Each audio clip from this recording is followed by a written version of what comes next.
कृष्णं वन्दे जगद्गुरुं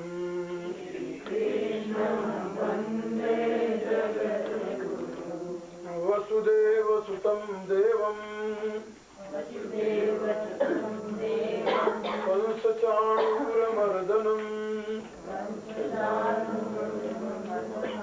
देवकी परमानन्दं कृष्णं वन्दे जगद्गुरुं नारायणं नमस्कृत्य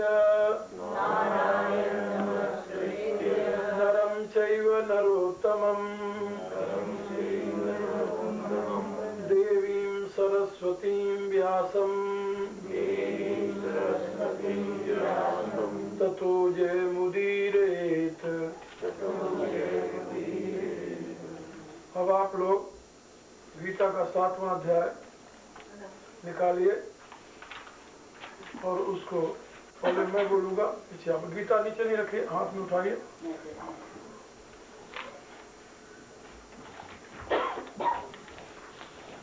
ओम श्री परमात्मने नमः। अब 7मो अध्यायः। श्री भगवान वाच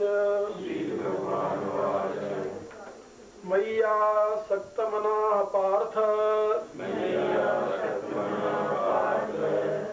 योगं युञ्जन् मदाश्रयः असंशयं समग्रं माम् यथा ज्ञास्यसि तच्छृणु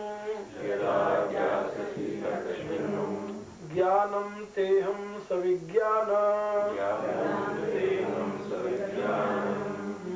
वक्ष्याम्यशेषतः यज्ज्ञात्वा नेह भूयोऽन्य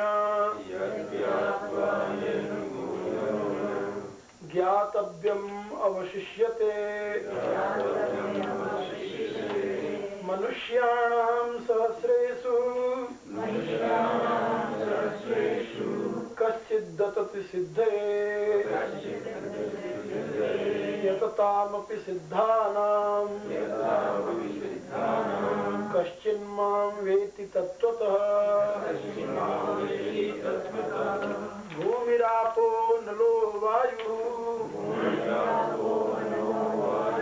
खं मनो बुद्धिरेव च अहंकार इतीयं मे भिन्ना प्रकृतिरष्टधा अपरेयमितस्त्वन्याम् प्रकृतिं विद्धि मे पराम् जीवभूतां महाबाहो येदं धार्यते जगत् एतद्योनीनि भूतानि सर्वाणीत्युपधारय अहं कृष्णस्य जगतः प्रभवः प्रलयस्तथा मत्तः परतरं नान्यत् किञ्चिदस्ति धनञ्जय मयि सर्वमिदं प्रोतम् सूत्रे मणिगणा इव रसोऽहमप्सु कौन्तेय प्रभास्मि शशिसूर्ययोः प्रणवः सर्ववेदेषु शब्दः खे पौरुषं दिशु पुण्यो गन्धः पृथिव्यां च तेजश्चास्मि विभावसौ जीवनं सर्वभूतेषु तपश्चास्मि तपस्विषु बीजं मां सर्वभूतानां विद्धि पार्थ सनातनम् बुद्धिर्बुद्धिमतामस्मि तेजस्तेजस्विनामहम् बलं बलवतां चाहं कामराग विवर्जितम् धर्माविरुद्धो भूतेषु कामोऽस्मि भरतर्षभ ये चैव सात्विका भावा राजसास्तामसाश्च ये मत एवेति तान् विद्धि न त्वहं तेषु ते मयि त्रिभिर्गुणमयैर्भावैर्देवी सर्वमिदं जगत् मोहितं नाभिजानाति मामेभ्यः परमव्ययम् देवी हेषा गुणमयी मम माया दुरत्यया मामेवे प्रपद्यन्ते मायामेतां तरन्ति ते नमां दुष्कृतिनो मूढा प्रपद्यन्ते नराधमा मायापहृतज्ञाना आसुरं भावमाश्रिताः चतुर्विधा भजन्ते मां जना सुकृतिनोऽर्जुन आर्तो जिज्ञासुरर्थार्थी ज्ञानी च भरतर्षभ तेषां ज्ञानी नित्ययुक्त एकभक्तिर्विशिष्यते प्रियो हि ज्ञानिनोत्यर्थ महं स च मम प्रिय उदारा सर्व एवैते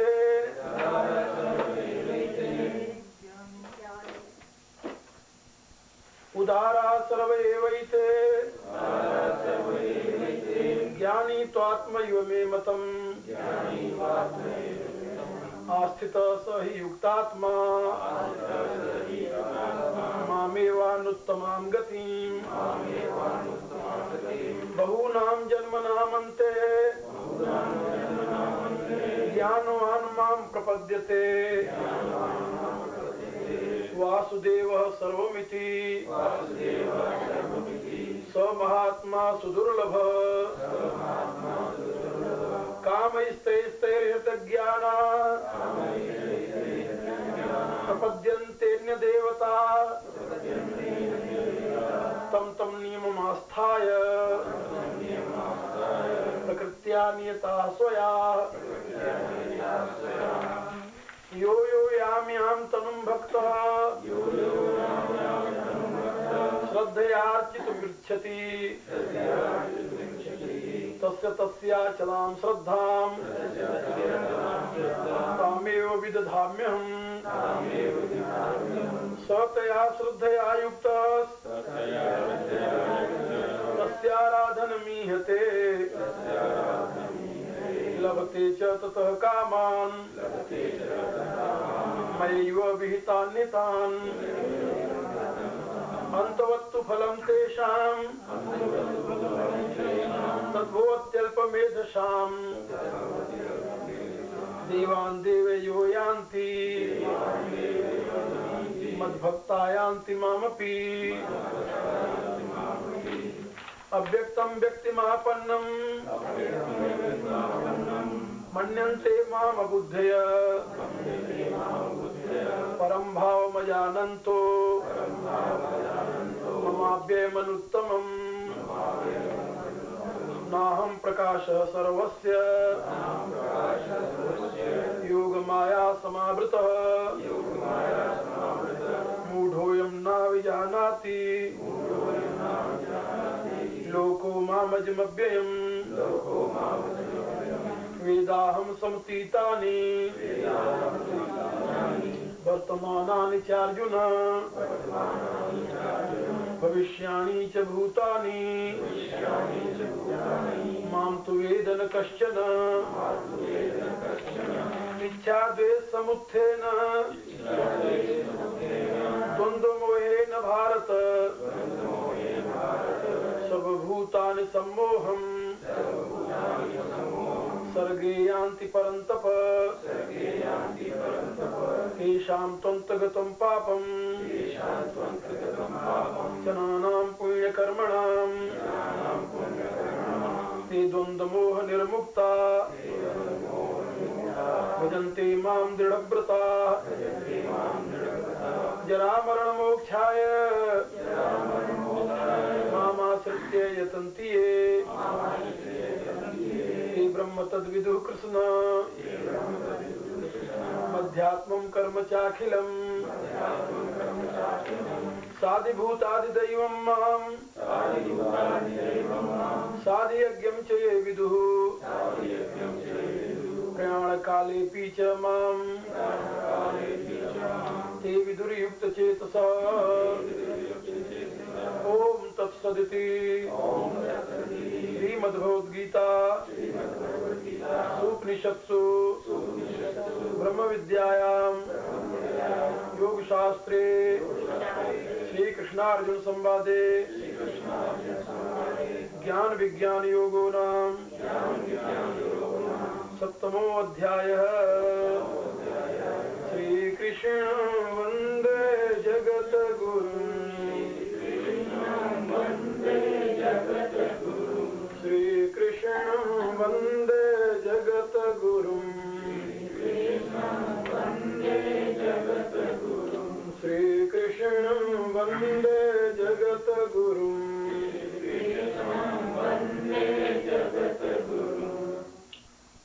कल आप लोगों को इस 7वें अध्याय के 2 श्लोक का संक्षेप में विवरण बताया गया था।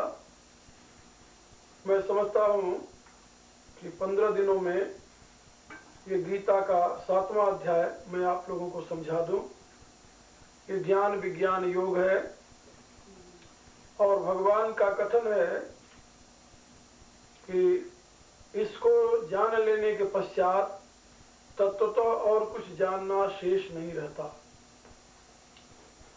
पहले श्लोक में उन्होंने अधिकारी का वर्णन किया है, दूसरे श्लोक में विषय का वर्णन किया है और उसी में उसके फल का भी वर्णन कर दिया है और विशेष रूप से अधिकारी, विषय, संबंध और फल, ये किसी भी तत्व विज्ञान के समझने और समझाने के लिए ये 4 उसमें मुख्य माने गए हैं। तो इसको विशेष रूप से दर्शन शास्त्र में अनुबंध चतुष्टय कहा गया है। अनुबंध चतुष्टय का अर्थ होता है सबसे पहले अधिकारी, फिर वह विषय और संबंध और उसका परिणाम। विषय क्या है और उस विषय का अधिकारी कौन है और उसका यदि उसको प्राप्ति हो जाए और उन दोनों में आपस में संबंध क्या है और यदि उसे प्राप्ति हो जाए तो परिणाम क्या होगा। ये 4 बातें दर्शन शास्त्र में बताई गई है। तो यहाँ पर भगवान ने तत्व विज्ञान की बात बताई है। तत्व विज्ञान का अधिकारी कौन है पहले श्लोक में ये समझाया है। मय्यासक्त मनाः पार्थ योगम इंजन मदाश्रय असंशयम समग्रम माम यथा ज्ञासत तच्छृणु। जिसका मन मेरे में आसक्त है और जो मेरे आश्रय होकर के सदैव योग में प्रवृत्त है, वह समग्र रूप से जिस प्रकार से संशय रहित हो मुझे जानता है, उसको तू सुन। ये भगवान ने एक सिद्धांत की बात सबके लिए कही है और विशेष करके अर्जुन के लिए बताया कि मेरे में मन लगाकर, मेरे आश्रित होकर, योग से युक्त होकर के संशय रहित समग्र रूप से जिस प्रकार से तू मुझे जानेगा वह मेरे से सुन। यथा ज्ञासस्य तच्छृणु, जिस प्रकार से मुझे तू जानेगा वह तू मेरे से सुन। यहाँ पर भगवान ने अर्जुन को उसका अधिकारी माना है, क्योंकि अर्जुन का मन भगवान में लगा हुआ है और अर्जुन भगवान के आश्रित है। उसने सब कुछ छोड़ करके साधिमाम त्वाम प्रपन्नम ये प्रतिज्ञा की है, मैं आपकी शरण में हूं, आप मुझे उपदेश दें। तो तत्व विज्ञान की जिज्ञासा प्रकट की है उसने। इसलिए अर्जुन अब प्रभु के आश्रित होकर के और तत्व विज्ञान की जिज्ञासा प्रकट करके प्रभु में मन लगा करके प्रभु से मार्ग की चाह किए हुए है, इसलिए वह अधिकारी है। अधिकारी है उस तत्व विज्ञान का जो विषय है तत्व विज्ञान। और तत्व विज्ञान को जो भगवान उसे समझाने जा रहे हैं उससे और इसका संबंध क्या है, इसके विषय में भगवान ने कहा है कि जो इस संसार सागर से पार होने के लिए तत्वबोध को प्राप्त करना चाहता है वही इसका अधिकारी होता है। तो इसमें यानी जिज्ञासु और तत्वज्ञ का यानी तत्व और जिज्ञासा का संबंध है। दूसरे शब्दों में तत्व और जिज्ञासा का संबंध है। जैसे भूखे और भोजन का संबंध होता है, भूख है और अन्न है, तो उसमें संबंध क्या है कि भूखे के लिए अन्न है, भूखा जो है वही अन्न का अधिकारी है।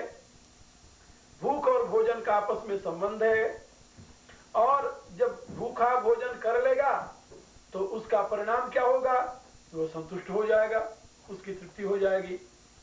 तो यहाँ पर विषय और अधिकारी, संबंध और प्रयोजन, ये चारों बातें, परिणाम, ये चारों बातें संबंधित हैं दो श्लोकों में। ज्ञानम ते हम सभी ज्ञानम इदम वक्ष्यामि शेषतः।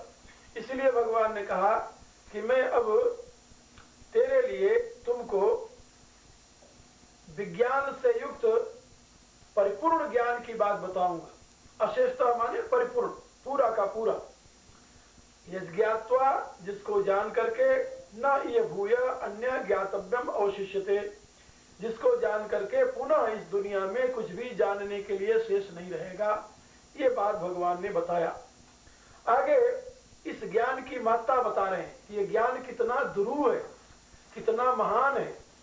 जिस ज्ञान को भगवान देने जा रहे हैं, कहने जा रहे हैं, इसकी महत्ता बता रहे हैं। कह रहे अर्जुन, मनुष्याणाम सहस्रेषु कश्चित् दत्त सिद्ध है। मनुष्याणाम सहस्रेषु, सहस्रेषु मनुष्याणाम, हजारों मनुष्यों में, कश्चित् माने कोई एक, एतत् माने प्रयत्न करता है, सिद्ध है माने सिद्धि के लिए। हजारों मनुष्यों में कोई एक सिद्धि के लिए प्रयत्न करता है। हजारों मनुष्य क्यों नहीं सिद्धि के लिए प्रयत्न करते? इसलिए कि हजारों को उसकी जरूरत नहीं महसूस होती। क्यों नहीं होती? जिस अवस्था में वो है वहीं अपने आप को सुखी मानते हैं। जिस अवस्था में है वहीं अपने आप को सुखी मानते हैं। इस विषय की एक कथा मैं आप लोगों को सुनाऊं पुराण की। भगवान विष्णु 12 अवतार लिए, 12 अवतार लेकर के उन्होंने हिरणाक्ष का वध किया। हिरणाक्ष का वध करके 12 रूप में घूमते रहे हो। महामाया ने 12 ही रूप धारण कर लिया। 12 ही रूप धारण करके उनके साथ रहने लगी।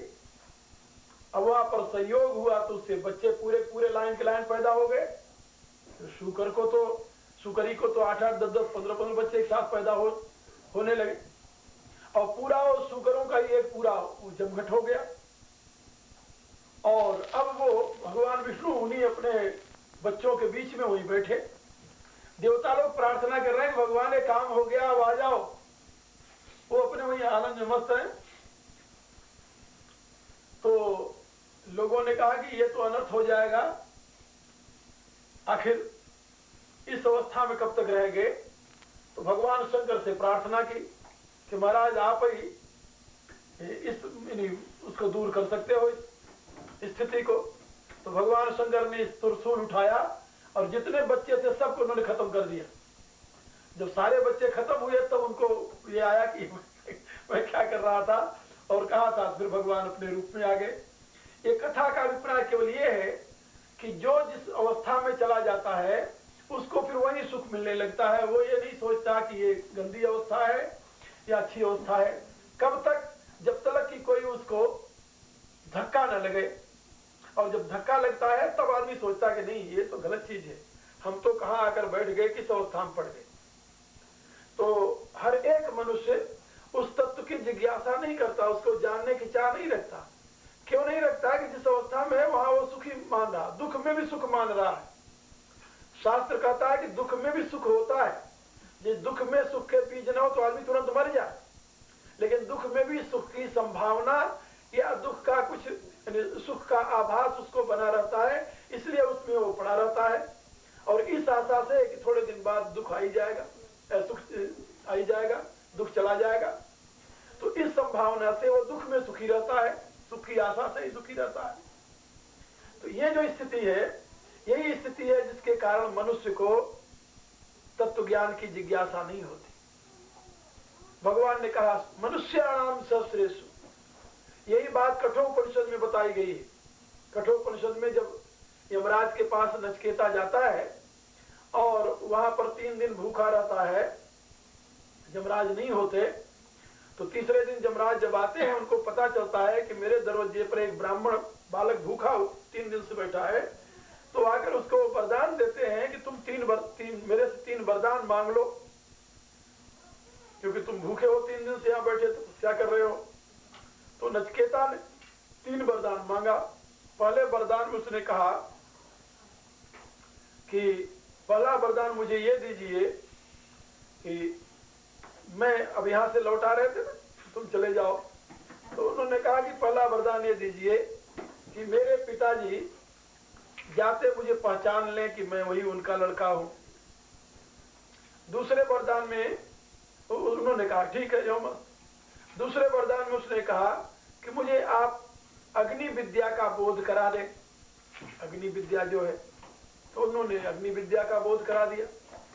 कहा तीसरा वरदान, तो कहा तीसरे वरदान में आप हमें ये बताएं, कुछ लोग कहते हैं कि जब ये आदमी मर जाता है तो वो उसका कुछ नहीं रहता। कुछ लोग कहते हैं नहीं, मरने के बाद आत्मा रहती है। तो मरने के बाद जो आत्मा रहती है वो क्या है, मुझे ये बता देगा। आत्मज्ञान की बात बताओ। यमराज कहते हैं उससे कि नचिकेता तो मेरे से सारी पृथ्वी का राज्य मांग ले, मैं दे दूं तुम्हें। और दूसरा देवलोक मांग ले, हम तुम्हें दे दे। 100 वर्ष की आयु से 100 पुत्र मांग ले तू, दुनिया का सारा वैभव मांग ले तू, लेकिन ये मेरे से वरदान ना मांग, इस वरदान के बदले में और कुछ मांग ले। वो कहता है नहीं। फिर यमराज कहते हैं कि ये कामा दुर्लभा मृतलोक है, जो जो कामनाएं मृतलोक में दुर्लभ हैं वो स्वर्गलोक में अपने आप पूरी हो जाती हैं। तो अनेक प्रकार के स्वर्ग का सुख मांग ले तू मेरे से, लेकिन ये वरदान तू न मांग। नचिकेता कहता नहीं, मुझे न तो सुख चाहिए, न स्वर्ग चाहिए, न 100 वर्ष की आयु चाहिए, न पृथ्वी का राज्य चाहिए, न स्वर्ग का राज्य चाहिए, और न मुझे कुछ, हमें कुछ नहीं चाहिए। हमें केवल ये चाहिए, आप ये बता दो कि मरने के बाद जो आत्मा होती है उसकी क्या गति होती है, हमें उस आत्मा के विषय में बता दीजिए। यमराज जब बहुत प्रलोभन उसे देते हैं, जब वो नहीं मानता, कहता कि नहीं हमें तो वही पूछना है और नहीं देना हो तो बात अलग रही, तो यमराज उसकी प्रशंसा करते हैं। कहते हैं नचिकेता तू धन्य है, दुनिया में तेरे ऐसा आदमी बहुत कम मिलता है। दुनिया में जितने मनुष्य होते हैं उनकी चाह यही होती है कि हमें ये मिल जाए, हमें ये मिल जाए, हमें ये मिल जाए, दुनिया में दो प्रकार के आदमी है नचिकेता, और दो प्रकार का तत्व है, श्रेय और प्रेय।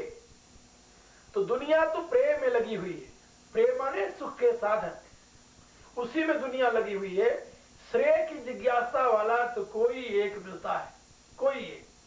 तो यमराज कहते हैं कि मैं आज तुम्हें शिष्य रूप में प्राप्त करके स्वयं को धन्य समझता हूं कि तू एक ऐसा व्यक्ति मिला जो कि स्वर्ग का, मृतलोक का सारा सुख और राज्य के बदले में अपने मांग को नहीं बदला तूने, और आत्म तत्व की जिज्ञासा लेकर मेरे पास आया है, इसलिए अब मैं तुम्हें आत्म तत्व का उपदेश देता हूं।